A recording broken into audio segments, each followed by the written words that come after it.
what would you like to see schools doing differently, or what would you like to see them offering such that education becomes more relevant to you and to your children? I think this is not just about the schooling, it's about how our society is evolving. And this is something that I've become very cognizant of in the past, especially in the last 1 year, that we've, as a society, taken a very weird, I would say, for lack of a better word, stand towards sports, recreation. Like, if you look at how Bangalore has evolved, we have prioritized our small things like, oh, let's get some more rent out of this. So let's cover this empty spot and make a multi-storied building versus let it be open and let people play here. When I grew up, we had a very rigorous education. It was horrible, I mean, it's not really no disrespect to my education system, but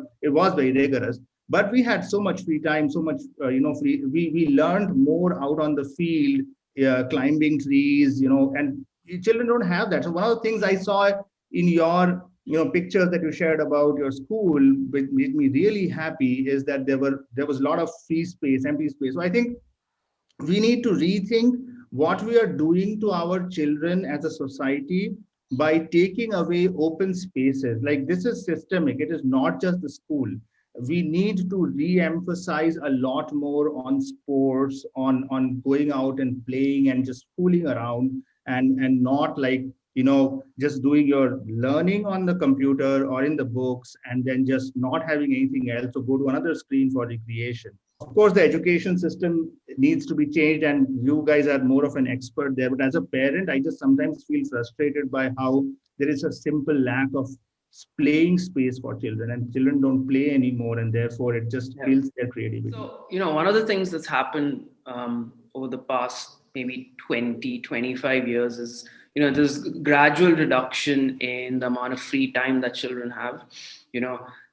So even now after school, your entire sort of afternoon slash evening is packed, right? You've got like classes and extra activities and sports. So it's literally from about 8 a.m. to 8 p.m. Like most children are just very, very occupied, right? It's a packed day, and they don't really have any scope to sort of just explore what they want to do. It's almost like set in stone, right? This is what you're gonna do, and you just do it, right? You don't even think about it. And like, for example, like a lot of my friends say, hey, it's only after we finish school that we started to think about, well, why did we do so much, and so much of it that we didn't particularly like, perhaps. And it's pretty interesting because like just this morning I was watching a TED talk where this guy was talking about how eventually, and this is coming back to what you do currently, is eventually you're going to reach a point where anything that requires frequent tasks or repetitive tasks is going to be done better by a machine, right? So the only thing that humans can do better than machines, say 10 years down the line, is going to be creative tasks, right? Creativity and connection primarily. Given that is the world we're headed into, and it's approaching us much faster than we think, what do you think schools and colleges should be doing to better prepare children for such a world?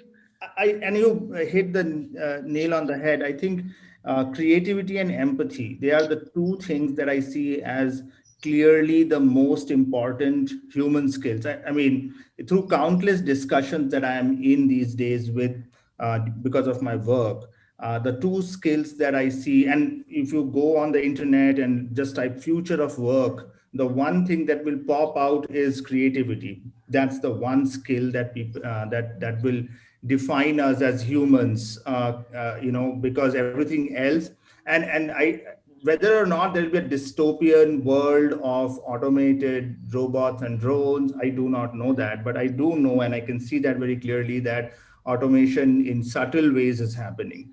So therefore, what do colleges need to focus on, or what do schools need to focus on, is the dual function of encouraging creative thinking and empathizing, because those are two things that will give us an edge over machines. Because at some point in the near future, employers will compare, should I hire this machine or should I hire this human? So, and that's the only thing that I think we won't be able to teach machines to do better than humans.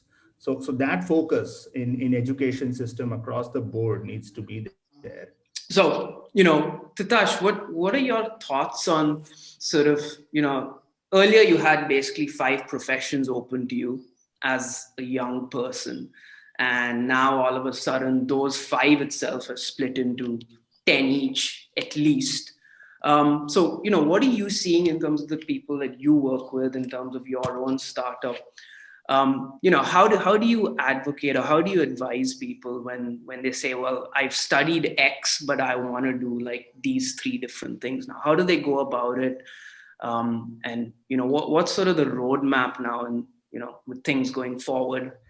So it's not one single answer. What we've started looking at something known as skill adjacency. And without going too much into the technical side of it, the whole idea there is that we're kind of trying to look at what skills you have or you potentially can train for, and how do they map to what the future of work's looking like. And so then and you might have had a very formal training, in graduation or whatever, because we normally usually work only with the undergrad level kids. So we look at their capabilities, and then we see the skill gap between where they are right now and where they want to go. And uh, that's and the whole idea there is not to sort of herd them into like these big monolithic courses, or suggest that you should just go and do this next certification in AI or whatever. I mean, in fact, we've taken this stand that let's look at the non-technology sector, and let's look at people who are actually not wanting to or don't want to work with technology, and look at their skills and see what else is needed there. Now, what we found out is that clearly there is a gap, and the gap is actually not in the know-how part of it. The gap is in communication, in being able to have conversations with or collaboration with team members, in being able to even understand that actually what's required in the workplace eventually, whenever you are ready for the workplace, is not so much your knowledge, because you can actually Google anything up now. So you don't really need to know literally anything. But your ability to communicate with your peers, work in teams, and break down complexity into small parts. Literally, these are the strong signals that we think are missing, and that's where we are sort of designing micro learning exercises to kind of bridge those gaps. I think by and large, human knowledge is now very transferable, right? Like the biggest thing that has changed is information asymmetry is gone from our world, which was the big leverage that institutions had. That leverage is gone for good, and colleges now are holding on to that, or big institutions are holding on to their brand, and just like this fear factor, which probably will go away or not go away, I don't know. But when you want to just take someone and say, you want to do this, or you want to make a living, or you want to build your life, and there are different people, different motivations, right? So then you see, okay, this is what your strong points are, and then adjacent to these strong points or within these areas, these are the other things you need to build. And at least in India, what I'm seeing consistently is that it's communication, collaboration, and creativity. These three things keep coming up as the biggest gap across the board. No matter how smart a person is, it surprises me to see that gap being there consistently across.